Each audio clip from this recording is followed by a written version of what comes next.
Hello everyone, my name is EJ Arellano and we're going to talk about warehousing, definition, and concept. Pag sinabi natin warehouse, ito yung pag-i-storing ng mga goods or mga boxes na ibebenta at pag ready na sila i-distribute, saka pa lang silang ilalabas. So, ganun. So, meron tayong basic concept sa warehousing which is capacity planning, a vital concept of warehousing space. Kumbaga, tinatrack nila yung mga space sa loob kasi meron lang silang capacity. Kumbaga, yung kaya lang nilang i-manage. So, hindi sila pwedeng magtagal masyado sa loob ng warehouse. So, pagdating naman natin dito sa inventory management, it controls and monitors all stored good with facility. So, same siya halos ng capacity planning, magkarugtong silang dalawa. So, ganun din, minomonitor nila or kinokontrol nila yung flow sa loob, labas-pasok kasi sila. Since may mga order na ready nang isolve, pero yung iba, nakatabi muna sila. Ganun. So, dito naman tayo sa retrieving in shipments, which is, hinahandle nila yung movements ng mga goods out of the storage for delivery. So, halos magkakarugtong silang tatlo. Meron pa tayong mga key concept. So, pag sinabi nating key concept or core function ang tawag nila doon. So, sa core function, ito yung meron tayong receiving goods arrive or verified and prepare for storage. Meron din tayong put away or moving item to their designated storage kung saan naka-located yung slot nila. Meron din tayong storage, safekeeping goods often involving product slotting to balance space and accessibility. Meron din tayong picking, packing, and shipping. So, pagdating sa shipping, alam niyo naman na yun, madalas na kikita niyo yun sa Shopee or Lazada. Pag shipping, alam na natin, dinidispatch na yung package ordered. Yun. Sa packing dito pa lang yung piniprepare pa lang or ready ng pwede na rin siyang i-distribute palabas sa mga susunod na araw or mga later, gano'n. So, yun lang naman. Hello guys, I'm Ray Joshua A. Francisco and I'm gonna be discussing about evolution of warehousing. Now, before I discuss evolution of warehousing, let me tell you guys a trivia about warehousing. During early industrial period, meron silang tinatawag na human pickers. And what is human pickers? Yung human pickers, sila yung nagkakabisado ng mga bawat items. Sila rin yung kumukuha ng mga items na yun dun sa warehouse. Pero andali at simple lang siya pakinggan, like kakabisaduhin lang. Pero hindi, kasi during those times wala pang mga labels or mga aisles.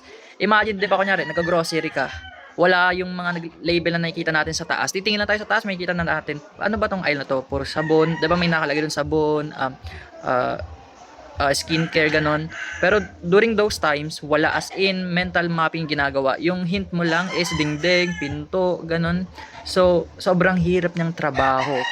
At yun lang yung trivia. So, let's move on to evolution of warehousing. So, merong mga period yung evolution of warehousing, which is ancient warehousing, medieval warehousing, industrial warehousing, and 20th and modern warehousing. Now, I'm gonna start with ancient warehousing.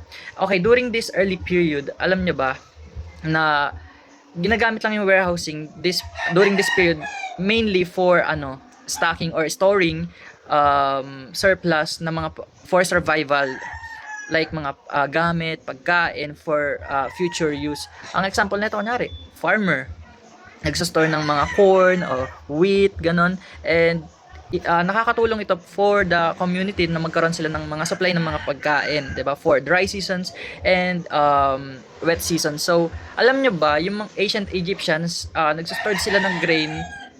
Yung warehouse nila, yung mga Egyptian is state-owned. Bale, owned ng, kunyari, buong country. Tapos, dahil nga parang buong country, malaki yung storage nila. At ginagamit nila yung storage na yon or warehouse for taggutom during famines. And also, may mga ancient housing na yung structure niya is medyo naka ano sa ano ba yung surface, medyo naka taas ng konti kasi para ikip yung food na tuyo at safe from mga peste. So, yung mga warehouses din is often located near rivers and ports during this time kasi for easier to transport kapag may ano ba yun, kapag may mga gustong makipag-trade, ganun. And okay, yung warehousing during these times is mainly for storing food for survival. Now, speaking of trade, medieval warehouses. So, during this time, alam nyo ba na yung mga warehouse during this period is often located talaga sa mga ports kasi mas madali silang makapag-trade. Kasi yung mga merchants or mga tindera is nagsostore sila ng mga goods like spices or mga minerals like golds or kahit anong metals, and ginagamit nila yung mga warehouse para mahintay nilang mabenta ito. So and also yung mga warehouses is commonly attached to the castles or mga monasteryo. This is to ensure that the goods na nasa-store doon is very safe. Kasi yung mga castle, syempre gawa siya sa bricks or stone, which is gawa siya sa stones kasi para ma-reduce yung mga fire risks. And also, yung mga warehouse dati, para siyang custom houses. Bali, mga traders, doon sila nagbabayad din ng mga tax. And also, yung mga nagtitinda dati, ginagamit nila yung warehouses to control the prices. In-store muna nila yung goods, sinintay nilang tumaas muna yung demand para mabenta nila yon. Ang tawag doon is also speculative warehousing. Now, industrial period. Now, during this period, ito na yung mass production ng mga goods. So, kailangan na ng mas malaki, mas organized na warehouse kasi nga na siya mass produce na yung mga goods. So, dito na rin inintroduce yung forklift para mas madaling kumuha at magbalik or mag-store ng mga goods. And also dito na rin na-invento yung mga pallets para madaling makuha yung mga na-store na goods. And also yung mga location ng mga warehouses during this time is influenced by railways and highways kasi nga kapag yung warehouse malapit sa mga railways and highways is madali lang din yung distribution kasi malapit yung transportation, so yung mode of transportation. So kung dati yung inventory is handwritten, ngayon during this time dito nagsisimula yung mga early computer systems. So during this period talagang may shift na nangyari sa sa warehousing.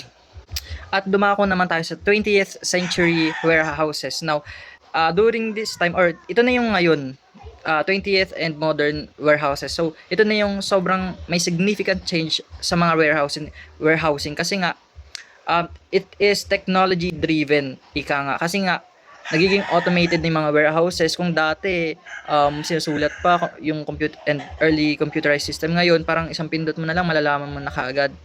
At sobrang importante nga nito ngayon kasi sa mga e-commerce, maraming napoproduce na goods. So, kailangan ng marami talagang warehouse to store the goods na binebenta sa atin. And also meron din itong mga cold storage facilities, food, medicine para sa mga pagkain, mga gamot and vaccines, ganun. And then smart smart system, di katulad dati. Natatrack niya na talaga in real time yung mga nasa store na goods. And marami ding mga warehouses na ang ginagamit nila is robot na for automated systems para sa pagpipick ng mga stored goods and for sorting. And also meron na ring barcodes or RFID to allow real-time inventory tracking. So some of the warehouses is operating 24/7 and it is minimal human labor. And talagang sustainable niya kasi naka-focus din siya sa solar panels din and smart lighting na hindi na kailangan gumamit pa ng kuryente kasi nga 'di ba it is a technology driven na.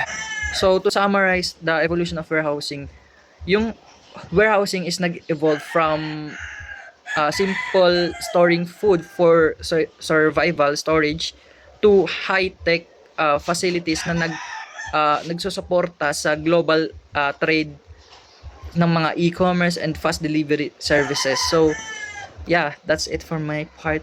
Thank you so much for listening. Good day, everyone. My name is Jesserin Diabrenica, and I will be tackling the warehousing logistics.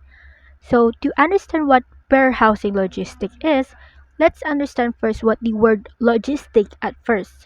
So, basically, logistic is the process of the planning, implementing, and controlling of the operations to a supply chain management, from getting the raw materials to delivering the final product to the client or to the consumer. It ensures the efficiency, the effectiveness of the process that involves in a supply chain management that wants to maximize profitability and minimize the cost. It goes from managing inventory, transportation, storage, and distribution of goods, and also managing information coordinating between areas of the company and the suppliers. On that note, warehousing logistics focuses on the company's warehousing operations from the receipt of the products to distributing and sale. Basically, it's responsible for planning, organizing, and controlling of the materials and the flow of the products in a warehouse. Let's say example is the Shopee. The customer orders an item, the logistic partner or the warehousing logistic will then pick up that item from the seller, then gets the item gets shipped out to the sorting facility where it will be stored, sorted, and inspected. After that item get inspected, it will be then packaged with the label that gets shipped out to the delivery hub where they will be picking a courier to send out deliver that item to the client personally. So that's all for my discussion. Thank you for listening. Good day, everyone. Today I will explain the important functions of warehousing and how they are used in real life. First, the storing function means keeping goods safe until they are needed. For example, food grains like rice and wheat are stored in government warehouses and silos after harvest. Those warehouses protect grains from rain, pests, and spoilage. Similarly, Amazon warehouses store thousands of products like clothes, electronics, and books before they are delivered to customers. Second, the all-around functions shows how warehouses receive goods from many suppliers and send them to different places. For example, a retail warehouse of Big Bazaar or Walmart receives products from many companies and distributes them to their stores based on demand. This helps stores stay stocked without keeping too much inventory. Third, stabilization of prices is very important in warehousing. Seasonal products like onions, potatoes, and fruits are stored in cold storage warehouses. When production is high, goods are stored instead of selling them cheaply. Later, when supply is low, these goods are released into the market, which helps keep prices stable and reduces sudden price increases. Fourth, the service function means providing helpful services to customers. For example, courier and logistics warehouses like DHL or Blue Dart provide quick loading, unloading, sorting, and delivery services. These warehouses ensure products are delivered safely on time to customers. Fifth, financing is another useful function. Traders can take loans by keeping their goods in warehouses. For example, a farmer can store crops in a warehouse and get a bank loan using their warehouse receipt. This helps farmers and small businesses meet their money needs without selling goods immediately. And 6. The information function helps in tracking goods. Warehouses use computers and inventory systems to record how much stock is available, damaged, or wasted. For example, modern warehouses use barcode and scanning systems so managers always know the exact stock level and can avoid shortages or losses. Finally, packaging and processing includes activities like sorting, grading, and packing. For example, vegetable warehouses sort fruits, by size and quality before packing them for sale. In e-commerce warehouses, products are packed, labeled, and prepared for shipping to customers. To conclude my report, warehouses do much more than just store goods. They help in saving products, controlling prices, supporting businesses financially, improving delivery services, and managing inventory efficiently. Because of these functions, warehousing is a key part of today's supply chain system. Thank you. Hello everyone, I am Nova Grace A. Mayordo, and today I'll discuss about the objectives of warehousing. So, warehousing it is an important part because it supports the storage and smooth flow of goods from production to consumption. So the first one is deployment of marketable goods. So these objectives focuses on making products available for the market. So warehouses store goods that are already finished and ready to sell, especially when companies do not receive any advance orders. In this way, warehousing helps ensure that products are ready for distribution anytime. So it also supports the marketing function by delivering goods to the right place at the right time, especially in good condition. Second is to meet consumption requirement. So production and consumption do not always happen at the same time. Sometimes goods are produced in large quantities even when demand is still low. So warehousing helps by storing these products until consumers are ready to buy them. So iniimbak muna nila hanggang kailangan na. So this allows continuous production, reduces cost, and ensure that goods are available when demand increases. Warehousing is also used for speculative purposes. Some traders store goods in warehouses during periods of low demand or low prices. When demand increases or supply becomes limited, the goods are released into the market to gain higher profits. So in this sense, warehousing helps businesses manage pricing and the market opportunities. Number four is the production against anticipated supply. So this objectives refers by storing goods in anticipation for future demand. So warehouses keep stocks ready for seasonal demand, peak periods, or unexpected increases in sales. So by doing this, companies can avoid shortage and delays. So ito yung ginagawa nila para maiwasan yung out of stock. May ensure nila yung smooth and uninterrupted supply chain operation.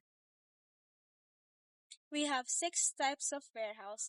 We have private, public, government, bonded, cooperative, and cold warehouse. Let's start with private warehouse. It's owned and used by a company to store its own goods. It's designed to fit the owner's needs with only operating costs involved. Second is we have public warehouse. It's available for rent by individuals or businesses. It's professionally managed and located in convenient areas. The third one is government warehouse, operated by the government to store public or regulated goods such as relief supplies and confiscated items. Is the bonded warehouse licensed by customs to store imported goods until duties and taxes are paid, ensuring legal control and security. For the fifth one, we have cooperative warehouse, owned by a group of members who share space and costs, helping reduce storage expenses. And lastly, we have cold storage, or also known as cold warehouse, used for perishable goods and equipment with temperature control to maintain quality and freshness. And that's the six types of warehouse.